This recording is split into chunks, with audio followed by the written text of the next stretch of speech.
Everybody, Baker Belts here. Welcome to episode 3 of Composis. In our last episode, the children met the double archer Roshni Bowden, and he shared with them some venison, and they had a good night's sleep, and then headed towards the next town. And our story picks up as the children make their way into the next village. Okay, the criteria for this run is we're going to do a 1-card reading if none of the marbles survive the jump, and we're going to do a 3-card reading if at least one of the marbles survives the jump. All right, and I'm going to put a whole handful down. Let's see what happens.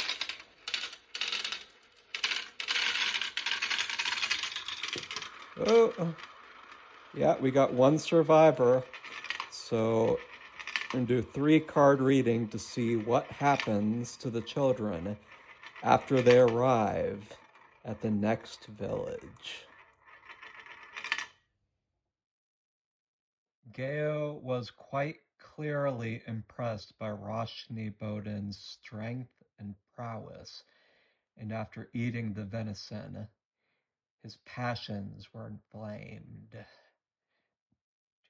Every single one of these cards is a fire card, but as you can see, we have strength in the middle, flanked by, on the left, we have a wedding ceremony, a joyous occasion, and on the right, we have the 5 of Wands, which typically denotes conflict. So, depending on what the passion is and how Geo chooses to address it, there will either be a fortunate outcome or an unfortunate outcome.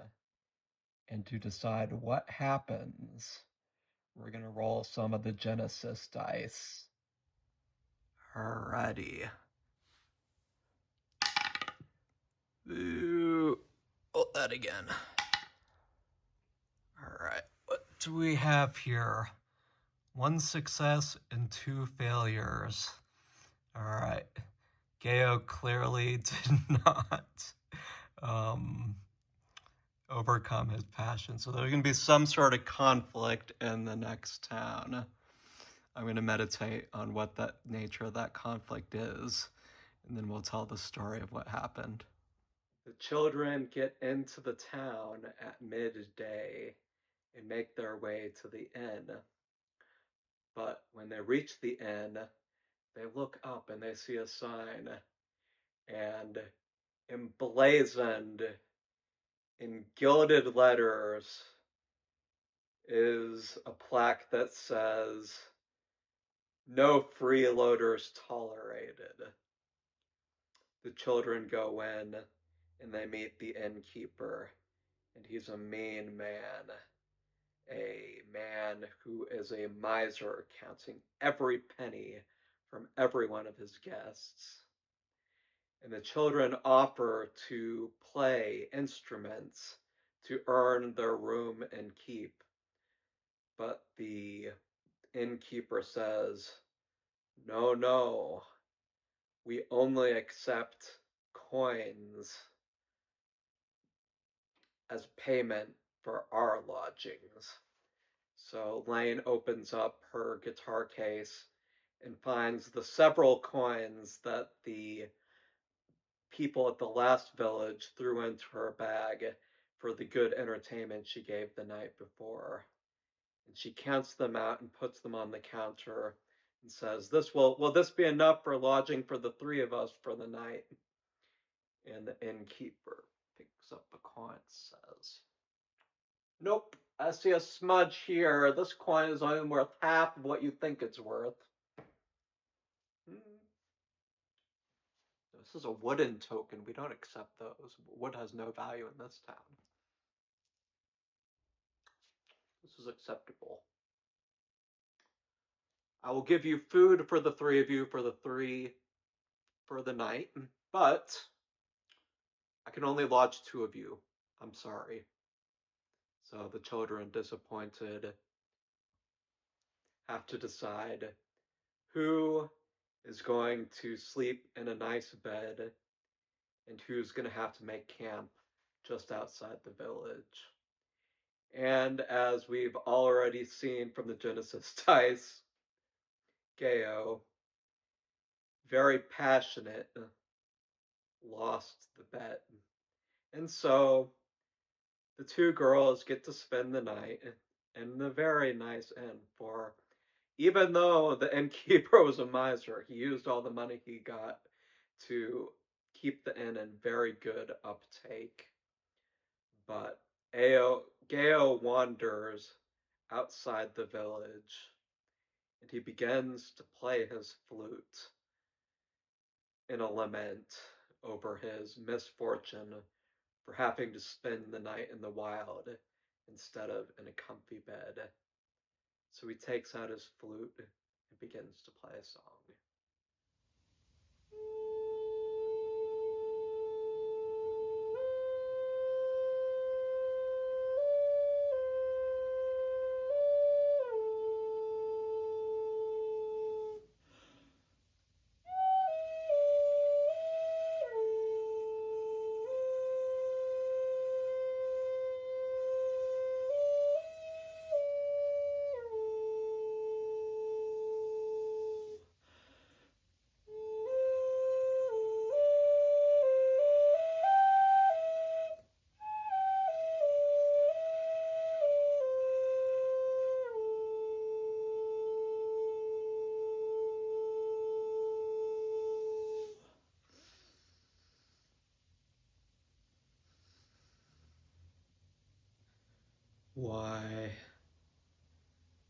Why must I be the one? Why me? Why me?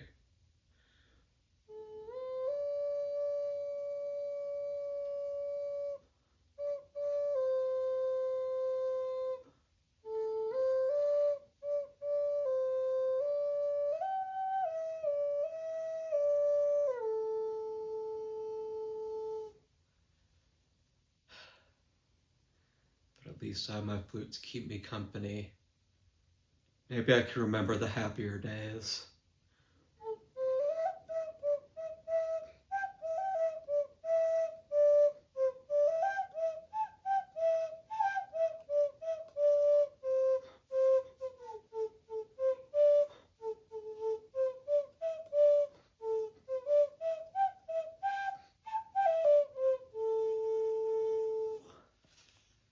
Alright, well, who's that?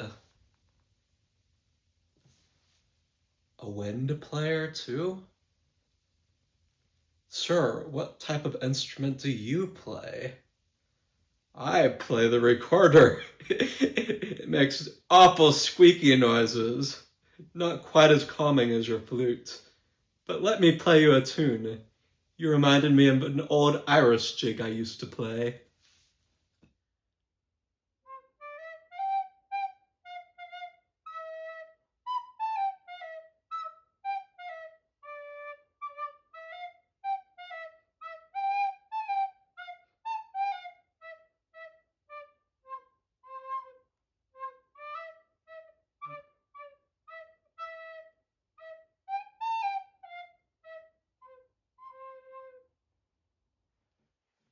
Alright, I want to have some physical records of this game, so I wrote out the next section of the story in my notebook. Having gone away, Geo was left alone, again, just outside the village gate in a small garden, which was tended, he supposed, by one of the village children. He sat against the trunk of a tree and entered into reverie. His daydream was only semi-conscious. He was startled out of it when he noticed two glowing eyes staring at him. In the twilight, he could make out the form of a tabby cat. "Hello, Tabby," he said to the cat. To his astonishment, the cat replied, "Hello, Geo." "You can talk?"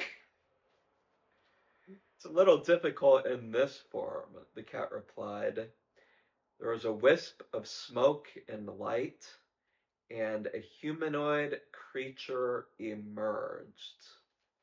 Just a side note, in the Ryuu-tama universe, the Ryuu-tama can take animal forms, can take a dragon form, or they have like a humanoid form with like kind of like curling horns. So she's changing from her cat form into her humanoid form. She looked like a woman, or was she a man? Geo couldn't tell, but she was dressed in a skirt which may have looked good on one of his sisters, so he addressed her in the feminine. Are you disappointed to spend the night here alone? Baker Sophia asked. Oh, excuse me, that's a different character. BakerMidori. Are you disappointed to spend the night here alone? BakerMidori asked. I suppose I'm not alone. I've had some company. I have some rare fonantine. Would you like to share it with me? That would be nice. The Ryuu-tama handed Geo what looked like a small green candy, then popped a second in her own mouth. I find this one eases conversation, BakerMidori said.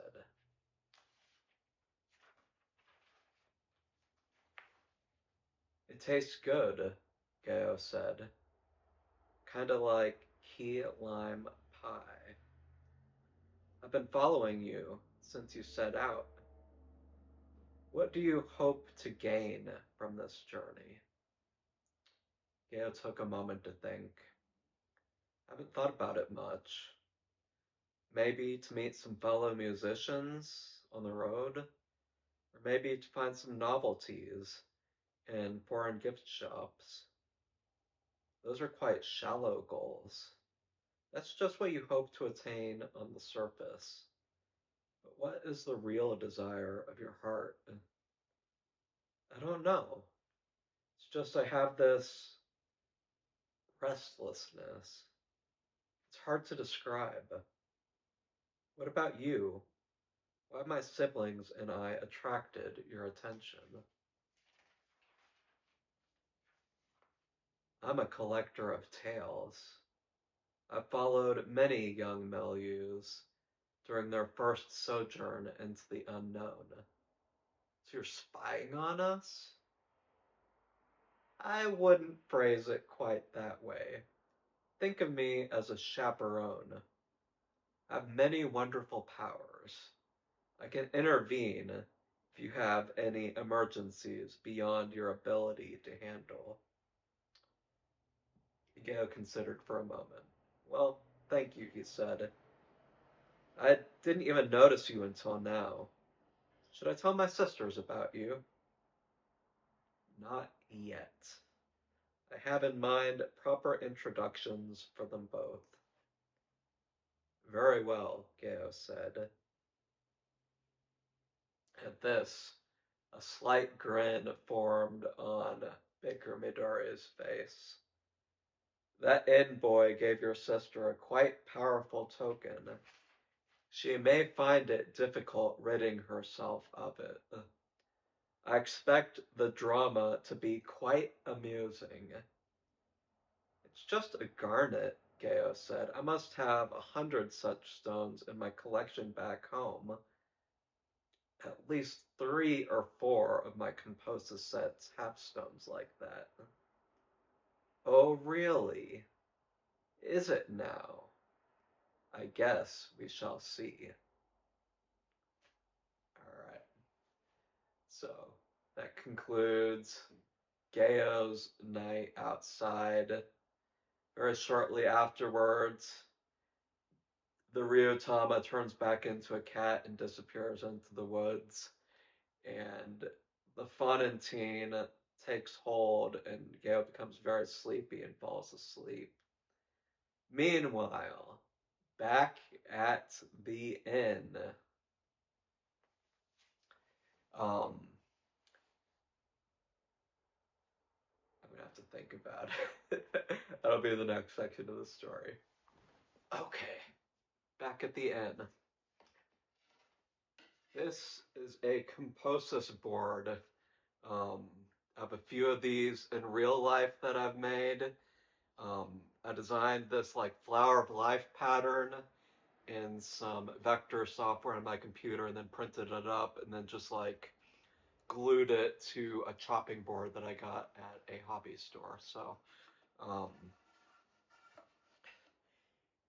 in the universe I've created, one of the primary pastimes of its inhabitants is creating fonantine. It's like a magical substance that you can create by placing variously energetically charged objects on the board. So, for instance, this is just a set of runes I have. So this is, was this Awaz? So place that here.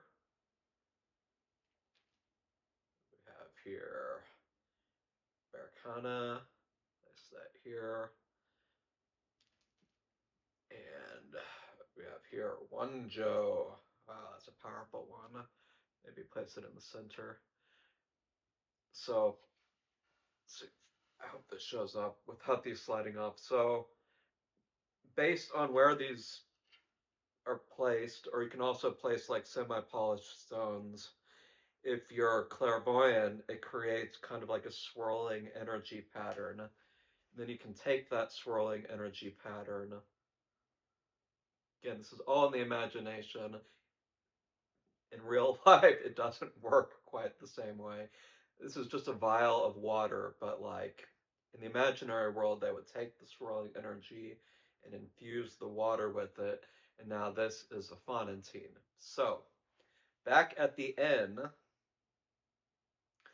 Lain sits down at a table with a stranger who happens to be playing a game of Composis.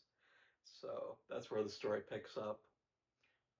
Oh, Wenjo, too powerful. I don't like that pattern. Ooh, feels kind of good.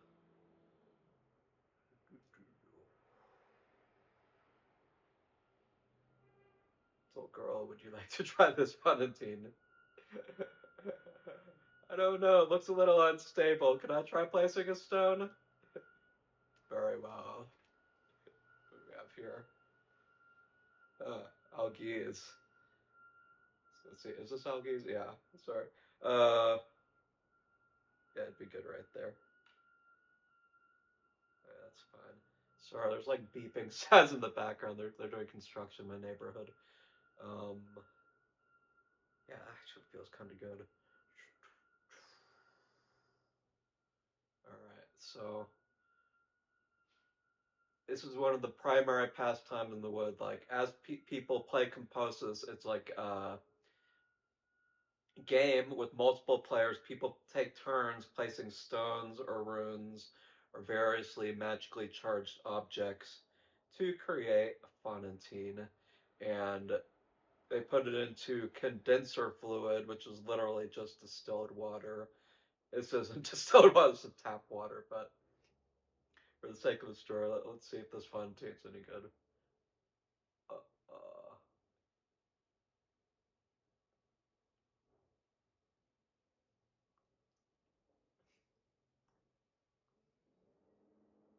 mm, no, needs a little more aging. Yuck, tap water's so gross. All right, so,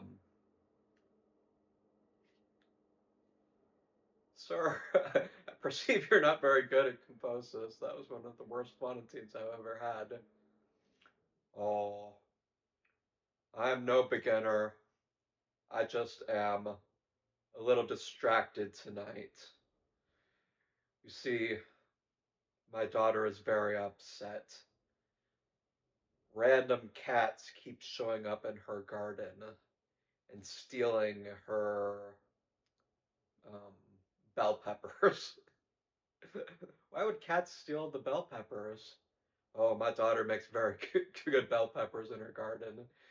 She tends them with love and care and waters the garden with homemade fontaines that she brews very carefully. But she is quite distraught, for the vegetables in her garden have been disappearing. Because my daughter is distraught, I am distraught. And so I'm at the end tonight, easing my woes with hopefully some good company. Tell me, little girl, where do you come from? Oh, we just set out from Starting Village. Name to be determined. If you had any interesting adventures yet. Well, you see, I met this envoy and he gave me this garnet. Might be good for a game of Composis, I don't know. Let's try it with this Composism. See if it's any good.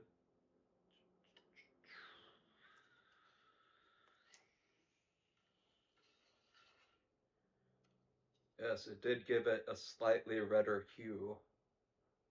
You want to try zipping that one up? Yeah, sure.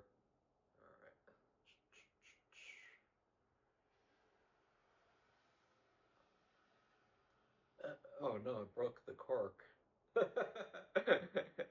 It's like a cheap bottle I got. Oh, there we go.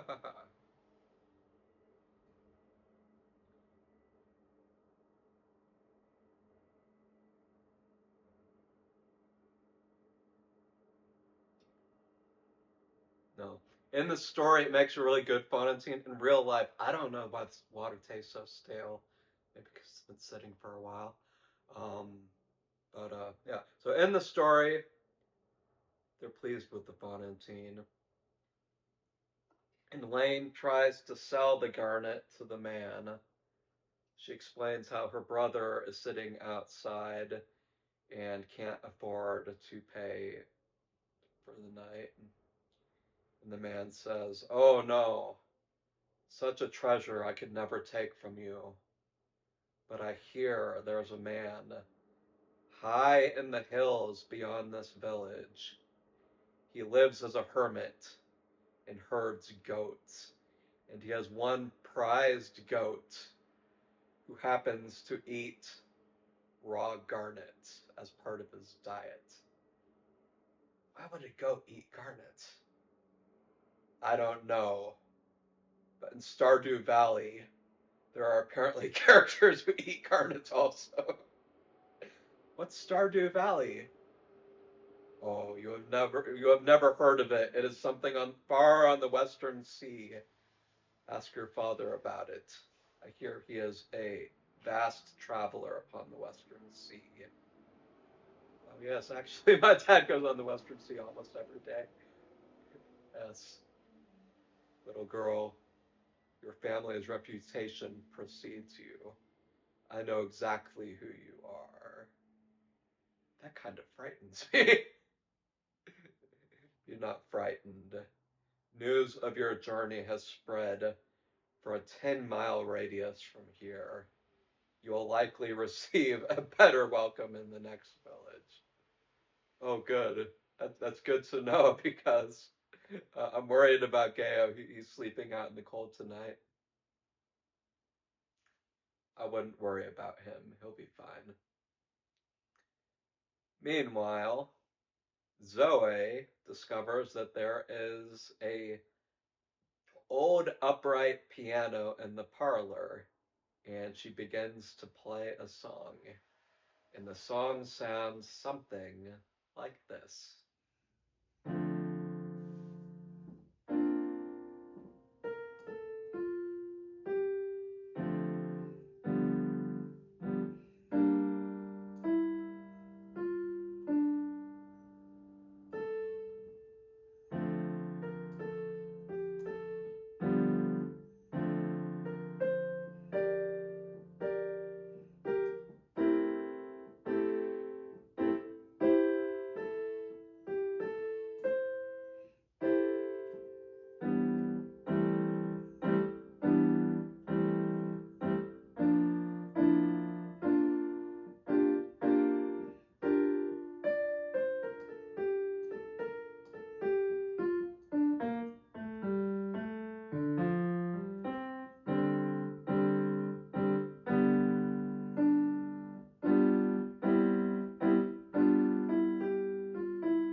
After the performance, the innkeeper comes up to Zoe, furious.